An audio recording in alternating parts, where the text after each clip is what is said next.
Welcome back to the channel.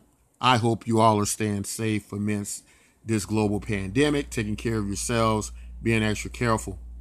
So, I want to talk a little bit about Andrew Yang today, the man who had the vision to see that we needed universal basic income as part of our economy.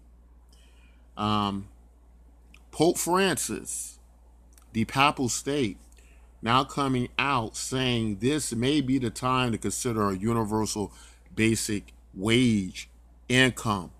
He's been sending out letters to many statehoods, many nation states, the Catholic Church being one of the largest representation in many countries in Europe, such as Spain, which has now basically adopted a permanent universal basic income. Maybe some of us should be going to Spain, huh? And a much needed one under this crisis at the right time, obviously, but they're going to be keeping it, it seems. What's going on here? So, is there a pattern here with who's adopting and who's voicing universal basic income?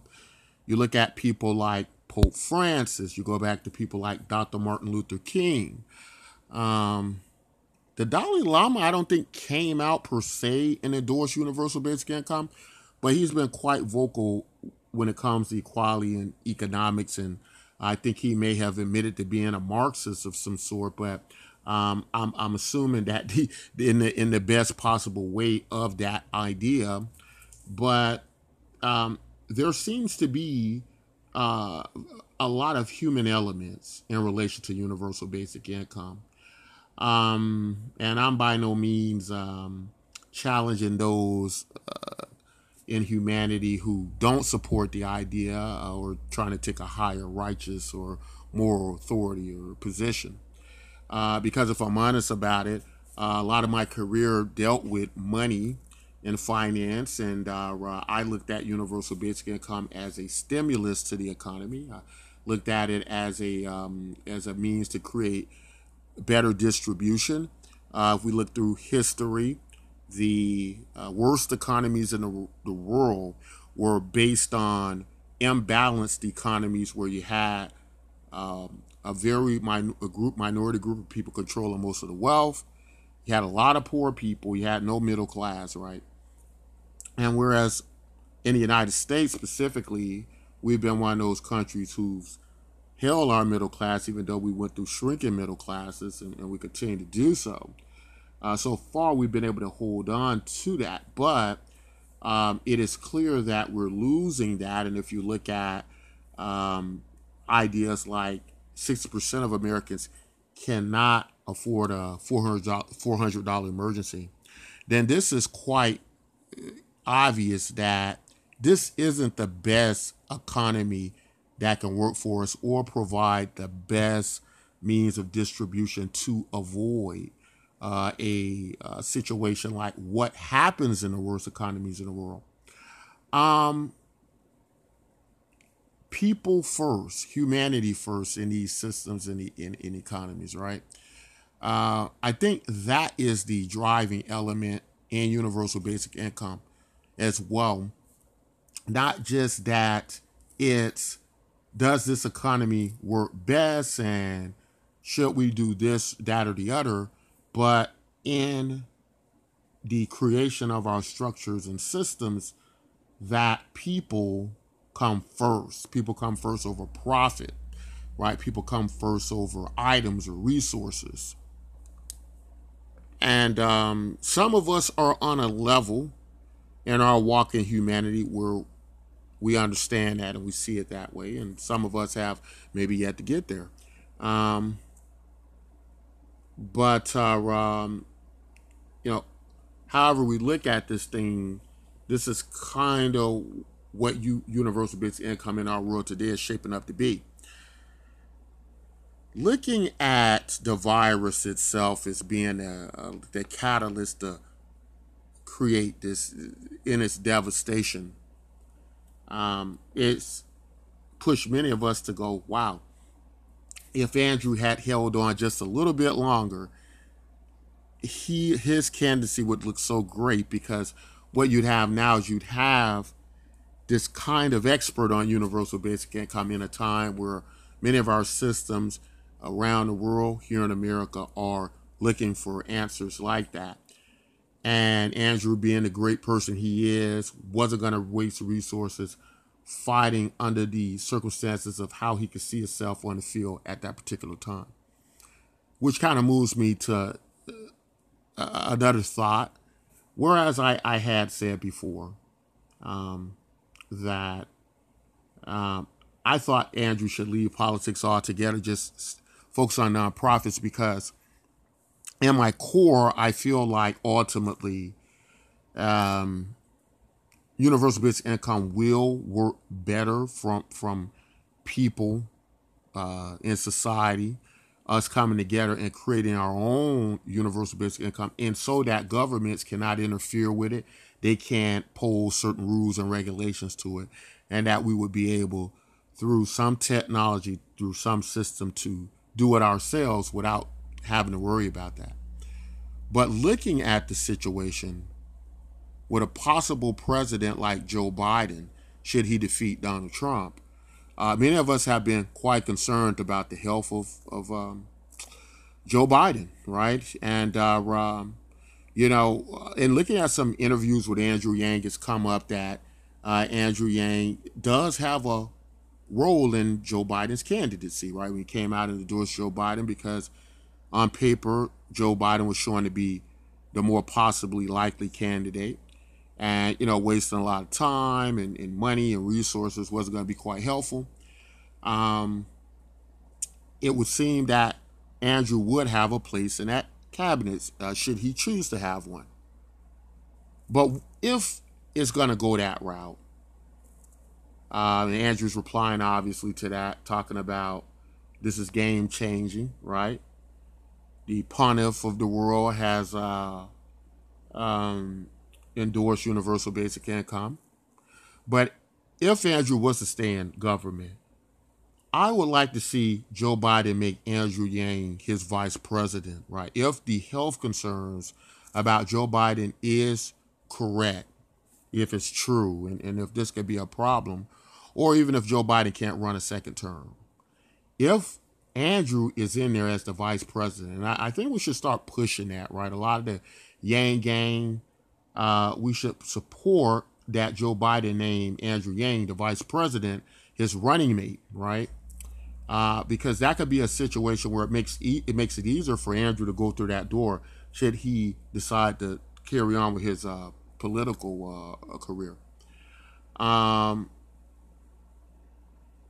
Looking at the virus and going back to Andrew, the virus has basically done a great part of the fear of what we believe would happen in automation and robotics.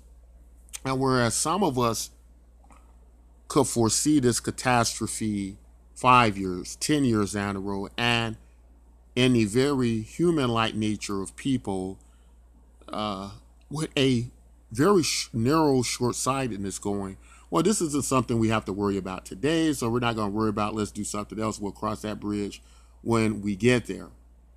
We're caught off guard, right? We're hit instead now by this virus pandemic. And in this virus pandemic, we're still unpreparedly forced into a universal basic income situation. And we weren't ready for it. Andrew Yang's trying to get us ready for it. The good that could come out of this is several goods, and such a devastation that could come out of this. And some of it is related to, we now know that this is a way to deal with things that interfere with our livelihoods and our job markets, right? We know this to be a solution, just putting money directly in people's hands. And that is basically the same thing Andrew Yang was saying would need to happen with automation, robotics, intelligence so advanced that it would just simply replace you Maybe it would happen over time, but it would happen. And you wouldn't want to wait to the nuclear blast. The coronavirus is the nuclear blast. It is similar in the concept of what happens when something severe hits you and you're not prepared for it. You're either not prepared because you didn't take it serious, take the necessary steps, like some are trying to blame President Donald Trump for now, right? So it's either that, or it's either you see it looming and coming and you still aren't going to do anything about it until it happens. We're experiencing what would be both of those scenarios right now as you look at people struggle to wait on their stimulus payments, struggle to get their bills paid, in need of aid, and so on and so forth, right? Right. So this has speeded up the process. The other part is people receiving universal basic income in our society and going, hey, as Andrew Yang said, why don't we just do this all the time, right? Like Spain's doing. Why can't this be interwoven into our society so that if this happens again, we're already acclimated to a state of being that is ready for it, right? The thing is, it's more likely that the flu virus is going to keep mutating, right? And that we're going to continue to be hit with these severe virus pandemics. I don't think they're going away. Of course, we already dealt with H1N1, we dealt with SARS. The probability is that they will get worse and worse and worse, right? That's what viruses do, they mutate. And we're going to probably repeat this pattern time and time again. Why not deal with it in one stroke, right? You've already set the wheels in motion.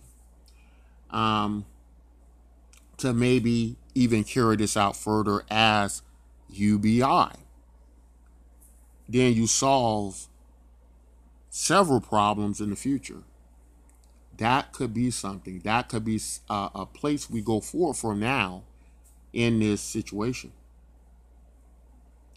And looking at how we deal with this, how money gets pushed back into the economy to help these struggling businesses, as it were. This is, I think, going to stick in many of our minds that these things have to happen when we have crisis. Whatever your economic theories and beliefs, whatever you had, it doesn't matter now. These things and these approaches have to take place, right, in order to keep us going. But I'm wondering, guys, Yang Gang out there, should we push for the Biden administration naming Andrew as the vice president? You imagine if we gathered forces and we pushed that would be a good thing. That would be putting Andrew Yang in a very good position. Very good position, right? We know Biden's the nominee now. He has to start looking for his running mate. It might very well be that he goes back to Andrew, looking at how big this thing is with the coronavirus, getting a glimpse into the future of what it looks like when people have to stay home and can't work. We still don't exactly know how long this is going to last or the after effects of it afterwards. But wouldn't that be interesting? Comment below. Let me know what you all think about that. And real quick before I get out of here, want to talk about our project, our own universal basic income project that we would love you all to join. Totally free, 100% free, real money that we're moving right now that you can get. All right, we're here on the Bitcoin MYK site. Bitcoin MYK Universal Basic Income. You heard that right. This is our social network. We're going to use our social media as the oil of the future to reward universal basic income payments in cryptocurrency, in tokens. This is digital money that can be used to spend like digital money that you use on the internet today. And passion project of mine, something I'm excited to participate in, something I had been thinking about before I learned about Andrew Yang, right? So I was putting this together before Andrew Yang, and consequently, that's how I found Andrew Yang, by the way. I found him because I was already working on this, and then he popped up on the radar, and I said, wow, this is great, right? We got a guy running for president on something that we're trying to accomplish here, right? So we'd love for you all to join today. If you have any questions or comments about how you receive universal basic income from us, where does the money come from, how much is it, how does it work, and just get involved and help us make this a big thing. We'd love to have you on board. So we'll leave a link in the description for that. That's all I want to say in this video. If you like content like this, don't forget to like and subscribe. And until next time, take care.